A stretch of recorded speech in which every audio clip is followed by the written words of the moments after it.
নগেন, তোকে তো আমি রেখেছি হিসেব নিকেশ দেখাশোনা করবার জন্য। আজকাল তো আমাকে কোনো হিসেব নিকেশ দিচ্ছিস না। তা কি করে বেড়াস সারাদিন বলতো? আগে বাবু, আমি তো সব সময় আপনার ভালোই চাই। তাই তো কিসে আপনার ভালো হয় সেই চিন্তাই করি সব সময়। এত চিন্তা করে কি এমন উদ্ধার করেছিস শুনি? আগে বাবু, আমি আজ কয়েকটা দিন এই উত্তর পাড়ায় ছিলাম। তুই কি আমার নায়েব হয়ে ওই নিধিরামের এলাকায় গিয়েছিলি? হ্যাঁ বাবু, আমার কথাটা তো শুনুন আগে, তারপর আপনার যা ভালো মনে হয় তাই করবেন। আচ্ছা, ঠিক আছে, বল কি বলবি। বাবু, আমি গিয়েছিলাম ওই নিধিরামের খোঁজ নিতে। এই নিধিরাম তো তার এলাকা থেকে অনেক জমি কিনে নিচ্ছে। কেন? জমি কেন কিনে নিচ্ছে?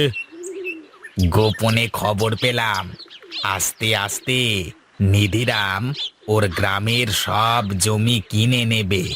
তারপর ওই জমি মানুষের কাছে লিজ দেবে, যাতে করে ওর মোড়ল হিসেবে আধিপত্য বজায় থাকে, মানুষকে সারা জীবন শাসন করতে পারে। বলিস কি রে তুই? সত্যি সত্যি কি নিধিরাম এগুলো করে বেড়াচ্ছে? আপনার যদি আমার কথা বিশ্বাস না হয়ে থাকে, তাহলে আপনি একটু খোঁজ নিয়ে দেখুন। নিধিরাম এই কাজ করুক বা না করুক, বুদ্ধিটা কিন্তু একদম মন্দ না। আমি আজ থেকে এভাবেই কাজ করব। তুই দেখ, গ্রামে কে কে জমি বিক্রি করতে চায়। আপনি এই গ্রামের জমিদার, এই গ্রামে আপনি যা বলবেন তাই হবে। আপনি যে জমি চান না কেন, সেই জমি কিনতে পারবেন। বলিস কি? আমি যে জমি ইচ্ছে সেই জমি কিনতে পারবো?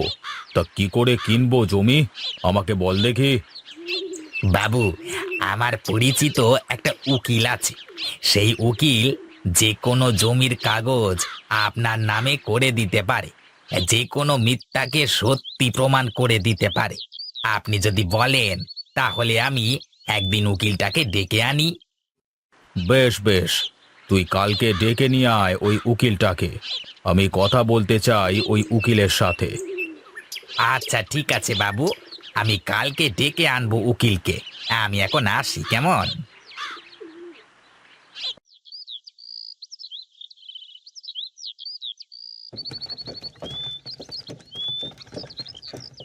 আরে গোপাল দাদা, একটু জোরে চালাও। বাজারে যেতে যেতে তো বেলা গড়িয়ে যাবে গো দাদা। দেখবে বাজারে যেতে যেতে বাজার শেষ হয়ে যাবে। তখন ধানগুলো বিক্রি না করে আবার বাড়িতে ফিরিয়ে আনতে হবে। আরে দাদা, কি যে বলো! আজ রোববার, আজ গঞ্জের সব থেকে বড় হাট। আজ সন্ধ্যা অবধি বাজার লেগেই থাকবে, দেখবে। তা হোক, তুমি তারপরেও একটু জোরে চালাও। না হলে বাড়ি ফিরতে ফিরতে আমার অনেক দেরি হয়ে যাবে। বাড়িতে অনেক কাজ পড়ে আছে। হ্যাঁ দাদা, যাচ্ছি জোরে। এই যা যা, ভাগ ভাগ, জোরে জোরে ভাগ, জোরে জোরে ভাগ।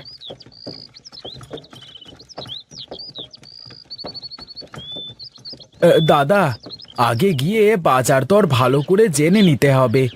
আগেরবার ধান অনেক লসে বিক্রি করেছি। আমার পরিচিত ব্যাপারী আছে, সেখানে সে খুব ভালো দাম দেয়, বুঝলে। তুমি বললে ওইখানে নিয়ে যাই তোমাকে, তাহলে তাড়াতাড়ি বেচাও হয়ে যাবে আর ভালো দামও পাবে তুমি। আচ্ছা ঠিক আছে, তাই চলো তবে। হ্যাঁ হ্যাঁ ভাই, তাই যাচ্ছি।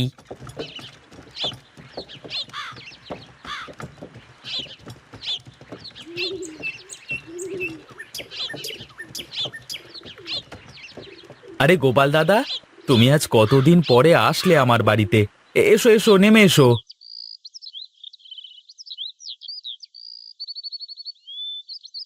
তা গোপাল দাদা, ধান নিয়ে আসা হয়েছে নাকি? হ্যাঁ গো দাদা, ধান নিয়ে এসেছি। এই দেখে এসো ধানগুলোকে। এই হরি, যা তো, এই ধানগুলো গাড়ি থেকে নামিয়ে আড়তে রেখে দে। তা বাবু, মেপে নেবেন না ধানগুলোকে? আরে দাদা, আপনি মেপে নিয়ে আসেননি ধান? হ্যাঁ, আমি তো মেপে নিয়ে এসেছি। 12 মণ ধান আছে। তাতেই হবে, আর মাপ দেওয়া লাগবে না আমার। এই নিন আপনার টাকা। ঠিক আছে দাদা, আমি এখন আসি তাহলে। চলো গোপাল দাদা। আচ্ছা দাদা, আমি আসি তাহলে, পরে আবার দেখা হবে। আচ্ছা আচ্ছা, এসো তাহলে।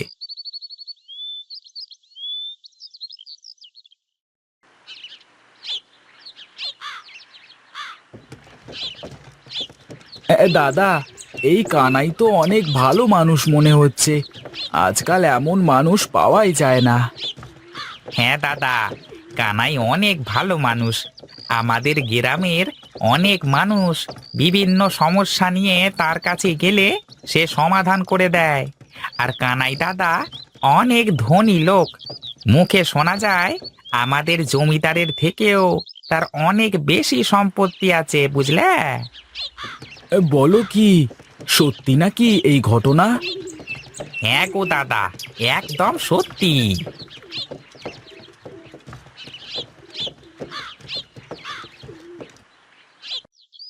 কি রে নগেন, তা উকিলের সাথে কি কথা হয়েছে তোর? হ্যাঁ জমিদার বাবু, কথা হয়েছে। আমি আপনার আমবাগানের পাশের যে জমিটা আছে, ওই জমির নকল কাগজ বানাতে দিয়েছি। কিন্তু আগে তো জমির মালিকের সাথে কথা বলে দেখলি তো হতো। হ্যাঁ বাবু, আপনি যদি জমিটা কিনে নেন তাহলে তো জমির মালিককে টাকা দেওয়া লাগবে। জমির মালিক সেই টাকা দিয়ে আবার জমি কিনবে, তাহলে আমাদের লাভ কোথায়? তা কিন্তু তুই ঠিকই বলেছিস, আমি এ কথা তো আগে ভেবে দেখিনি। তা জমির কাগজপত্রগুলো নিয়ে আয়। কাগজ কিছু সময়ের মধ্যে চলে আসবে জমিদার বাবু। আচ্ছা আচ্ছা, ঠিক আছে।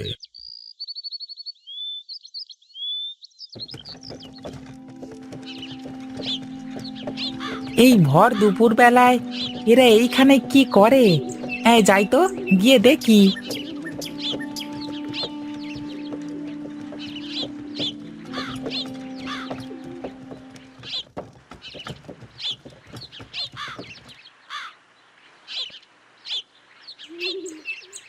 কি গো, তোমরা এই ভর দুপুর বেলায় এখানে বসে আছো যে?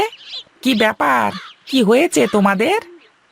সে কথা আর বলো না গো, জমিদার আমাদের সবার জমি দখল করে নিয়েছে। কি করে জমি দখল করে নিল?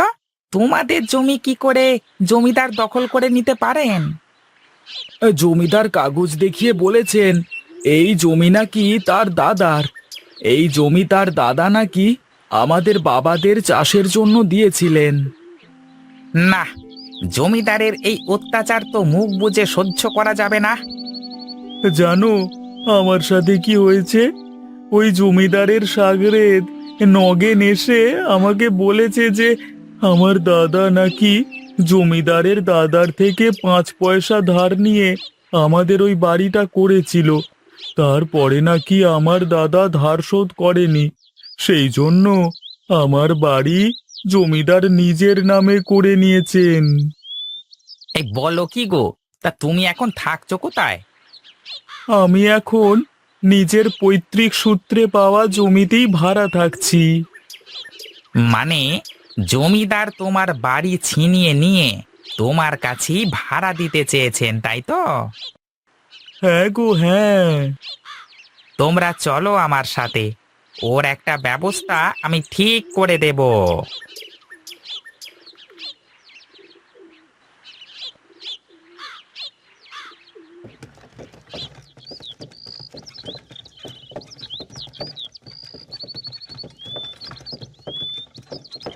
আমাদের কোথায় নিয়ে যাচ্ছ দাদা তুমি? চলো না, গেলেই তো বুঝতে পারবে।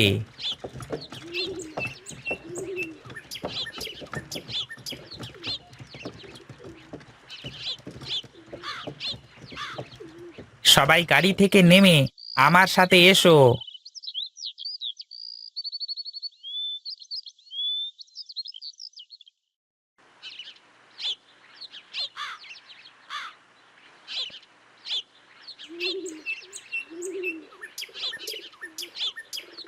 আরে গোপাল দাদা, তুমি এত লোকজন নিয়ে কি মনে করে আসলে?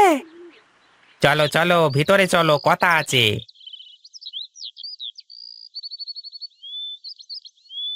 হ্যাঁ গোপাল দাদা, বলো কি হয়েছে? এত লোকজন নিয়ে আমার বাড়িতে? জমিদার নকল কাগজ বানিয়ে লোকজনদের কাছ থেকে বাড়ি ঘর জমি জাতি সব কেড়ে নিচ্ছে। যে করি হোক, একটা বিচার করতেই হবে। সবই তো বুঝলাম। সবার আগে এই নকল কাগজ বানানোর রহস্য উদ্ধার করতে হবে। তোমরা একটা কাজ করতে পারবে? কি কাজ বলো কানাই দাদা? ওই জমিদারের একটা সাগরেদ আছে না, নগেন, ওইটাকে আমার কাছে নিয়ে আসতে হবে।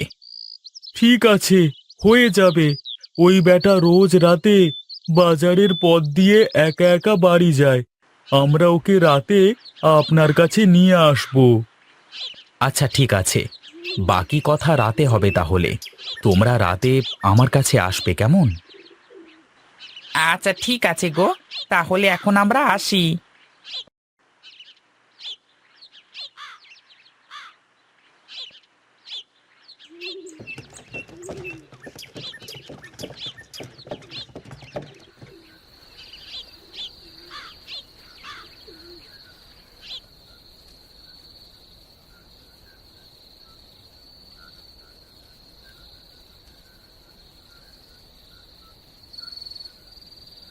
এই কে কে কে তোরা কি করছিস? ওরে ছেড়ে দে, ছেড়ে দে আমাকে, ছেড়ে দে ওরে বাবা। আরে আরে, কেউ এই ব্যাটার মুখে একটা কাপড় বেঁধে দে।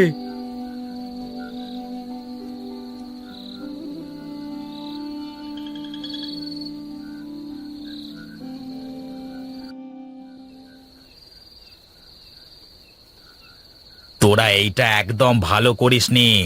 জমিদার বাবু তোদের ছাড়বে না। যদি প্রাণের মায়া থাকে তাহলে বল, এই নকল কাগজ কিভাবে বানাচ্ছিস তোরা? আমি বলতে পারবো না। আমি বললে জমিদার আমাকে মেরে ফেলবে। রামু, এই বেটা যখন বলবে না, তখন আর কি করা যাবে? এই বেটার হাত পা বেঁধে বড় পুকুরে ফেলে দে, মাছেরা ওকে ছিঁড়ে ছিঁড়ে খাক।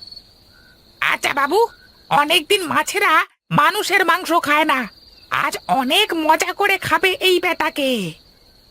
এই না না না না, তার কোনো দরকার নেই। বলছি বলছি, আমি সব বলছি। ওরে বাবা, এই প্রীতম নামের একটা উকিল আছে, ওকে ভয় দেখিয়ে আমরা এসব কাজ করাই। ঠিক আছে, এখন প্রীতমকে ফোন দিয়ে বল এখানে আসতে, আর কেউ যেন জানতে না পারে তুই বিপদে আছিস। আচ্ছা আচ্ছা ঠিক আছে। হ্যালো প্রীতম, একটা বড় কাজ পেয়েছি। তুই এক্ষুনি উত্তর পাড়ার মোড়ের উপরে চলে আয়। ওখান থেকে একটা লোক তোকে নিয়ে আসবে, কেমন? এই হরি, লোকটাকে নিয়ে আয়। আচ্ছা ঠিক আছে।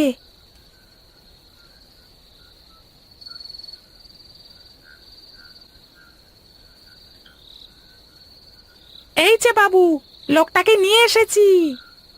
বসো এখানে, বসো। তোমাকে একটা কাজ করে দিতে হবে। জমিদারের সব সম্পত্তির নকল কাগজ বানিয়ে আমাকে দিতে হবে।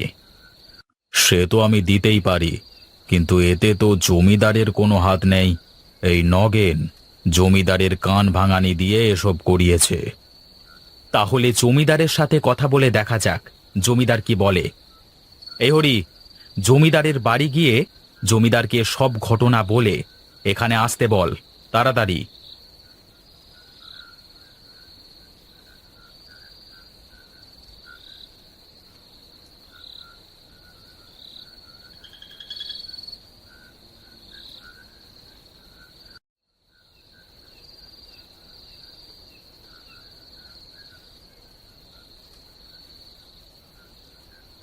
এই ব্যাটার কথা শুনে আমার বড্ড ভুল হয়ে গেছে। আমি কারোর সম্পদ জোর করে নেব না। এই নাও, সবার কাগজ আমি ফিরিয়ে দিলাম। সে তো হয়েছে, কিন্তু এই নগেন ব্যাটাকে কি করব? লোকের মুখে শুনেছি তোমার পুকুরের মাছেরা নাকি মানুষের মাংস খায়।